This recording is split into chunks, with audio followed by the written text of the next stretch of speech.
Chers amis, bonjour à toutes et à tous, j'espère que vous allez bien. Je ne ferai plus de vidéos avant un bon long moment. La première fois que je le notifie à l'entame d'une vidéo. C'est bien pourquoi elle requiert un caractère sérieux de votre part et une concentration maximale, car s'inscrivant dans un contexte de vidéo dite vidéo de démystification. En général, pour ceux qui ont la consuétude, vous savez que lorsque je parle de vidéo de démystification, il est question pour moi de vous amener ou encore apporter des éléments assez importants qui vous permettront d'évoluer de façon positive dans votre trading. Ces éléments qui ne seront pas forcément mis en évidence sur Internet de façon gratuite. La contrepartie, pour vous, n'est pas pécuniaire, mais plutôt des actions simples qui permettront une fois de plus à la chaîne d'évoluer. À savoir, liker, commenter, partager, de sorte à ce que YouTube mette les vidéos en avant. Ainsi, beaucoup de personnes seront touchées. Et là, nous pourrons une fois de plus avoir plusieurs personnes touchées par un contenu dit éducatif, voire didactique sur le trading. Du moins pour ce qui concerne la partie technique de la chose. Et on peut bien remarquer que vos actions font du bien à la chaîne, dans le sens où toutes les vidéos précédentes ont au moins dépassé la barre de 1000 vues, avec plus de 100 commentaires, mais aussi plus de 100 j'aime. Ce qui permet une fois de plus à la chaîne d'évoluer. Et de par vos retours, je sais que le travail que je fournis est un travail de qualité, bien que effectivement il y a encore beaucoup de choses à compléter. Je pense que nous sommes sur une bonne lancée. Les vidéos précédentes ont en toute humilité été des masterclass. Nous allons ici mettre en évidence le point sur certaines choses, notamment le ratio. Et quand je parle de ratio, je parle ici des gains que vous pourrez éventuellement tirer en boostant au maximum vos setups. Trêve de bavardage, nous allons immédiatement entrer dans le vif du sujet. Nous sommes sur l'actif spécifique Bitcoin. Je me suis spécialisé dans le trading de Bitcoin et de l'or, ce qui me permet ici d'avoir un œil assez regardant sur ces deux actifs-là, en clair, de les suivre à la lettre. Je fis déjà des posts qui mettaient en évidence le fait que la liquidité de 98 000 était tellement importante pour nous. Bien évidemment, lorsqu'on va arriver dans le groupe public Oracle Trading et Crypto, que je vous suggère de rejoindre en cliquant dans le lien en bas de la description, il y avait cette analyse du 2 octobre 2025 sur le Bitcoin qui parlait du fait que cet actif n'a pas fini de chuter.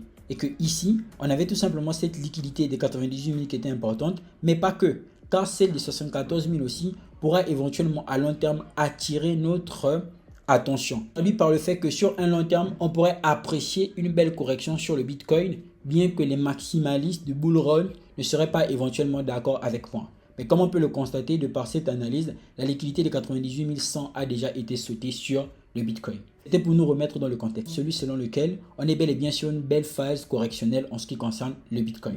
Dans cet ordre d'idées, je fis éventuellement des analyses weekly, daily, H4 et j'en passe. Mais pour le cas spécifique de cette vidéo, tournée ce lundi 17 novembre 2025, on va se concentrer sur ces unités de temps relatives de M30 à M1. Repérer en intraday une structure bearish qui est en train de se mettre en place. Bien évidemment, il est temps pour nous de la matérialiser. Allez hop, en ce sens-là, il nous est, après avoir identifié la structure, important d'identifier l'éventuelle liquidité que le prix pourrait venir chercher.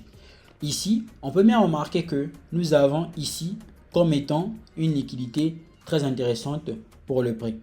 Bien évidemment, après avoir identifié la liquidité, on peut voir d'autres éléments importants comme la FVG, en l'occurrence une fair value gap, ici le déséquilibre que le prix pourrait venir combler afin éventuellement de trouver une zone d'intervention pour continuer la tendance. Que nous avons éventuellement ce niveau qui pourra être identifié comme étant le niveau de supply. Structure majeure, structure mineure à celle-ci, déséquilibre, liquidité et même zone d'intervention. Ainsi, ce serait pour nous le moyen d'attendre le prix dans ce niveau-là, éventuellement de le prendre en vente. Ça, c'est un raisonnement purement classique. Je m'explique.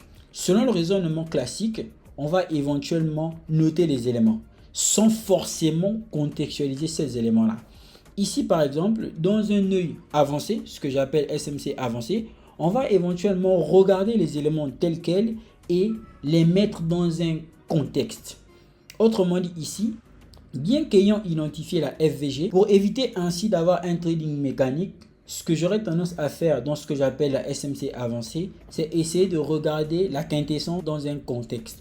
Lorsqu'on va regarder cette FVG, ce displacement comme certains l'appelleront ici, on peut bien remarquer que c'est une intention vendeuse significative de par cette bougie vendeuse importante et qui pourrait même être comparée à un Marubozu, bien que ce ne soit pas un. Bien évidemment, ici on parle juste de bougies volumineuses vendeuses importantes. Dans ce sens-là, je vais prôner la décomposition de la FVG. Certaines personnes, lorsqu'elles voient des FVG importantes, le prix vient souvent réagir dans celle-ci avant même de toucher l'order block et il s'en va.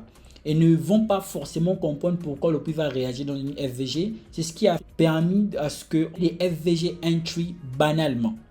Il faut bien comprendre que si les FVG font réagir le prix, c'est parce qu'en décomposant ces FVG, on peut y retrouver de l'information. Cette information qui pourrait se trouver être des order blocks cachés.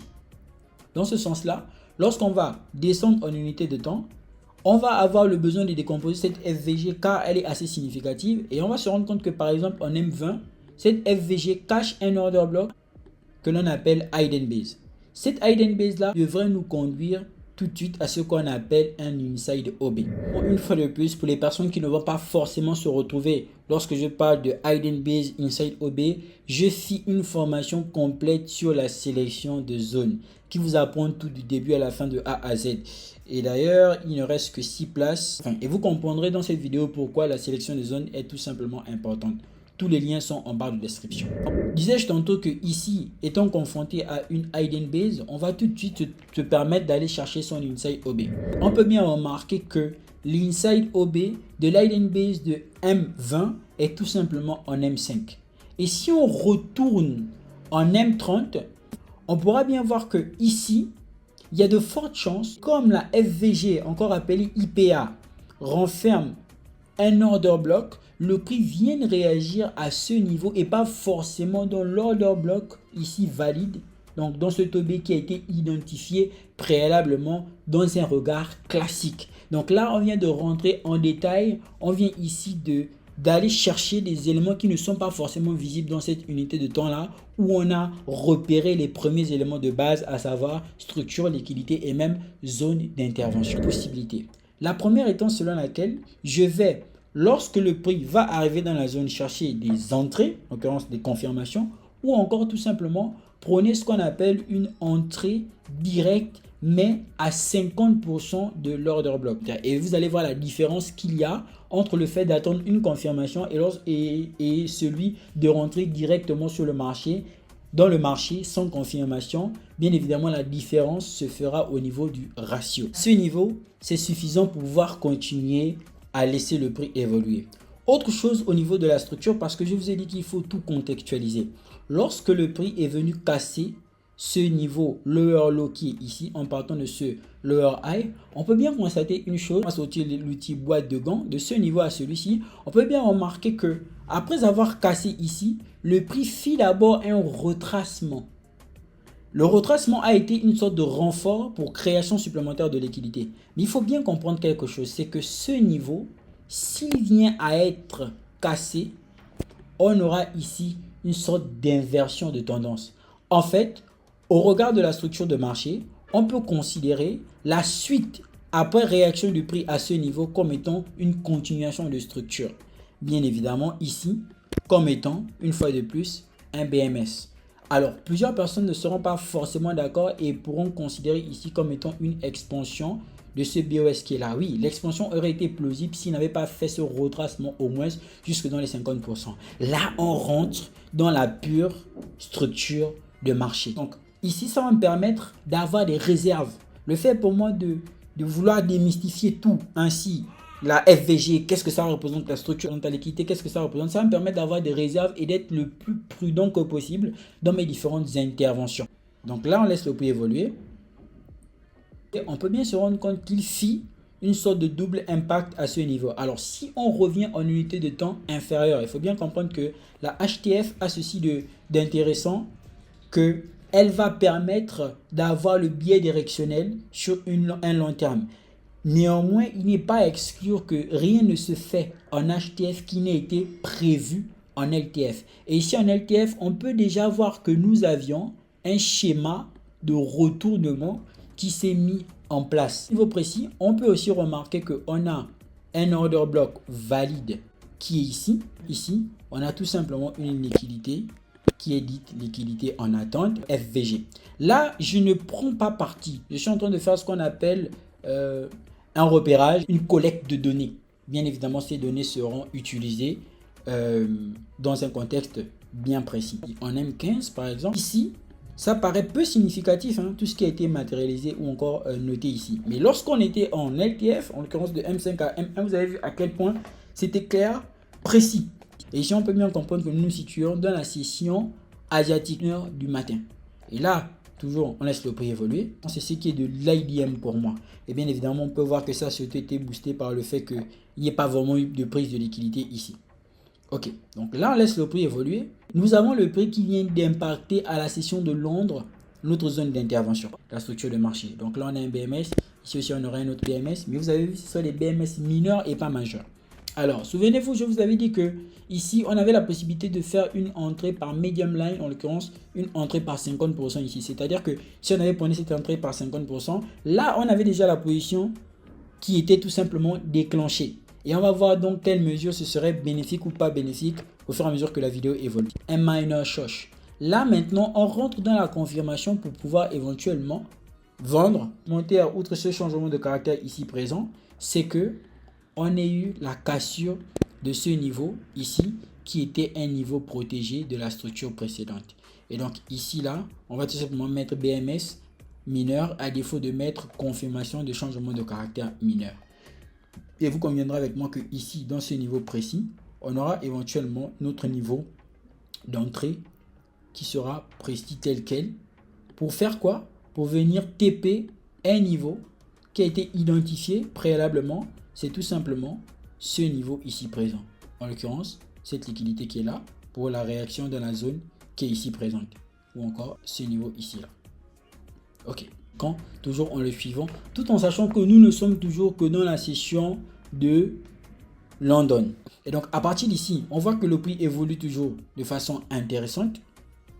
Comme on peut le remarquer. Ici, regardez. Là, toujours dans son évolution, on peut remarquer que ici, le prix est venu casser ce niveau précis qui est là. Donc on va toujours le laisser évoluer. Tout en sachant que voici notre zone d'intervention. Notre niveau d'intervention. Et là, nous sommes toujours dans la session.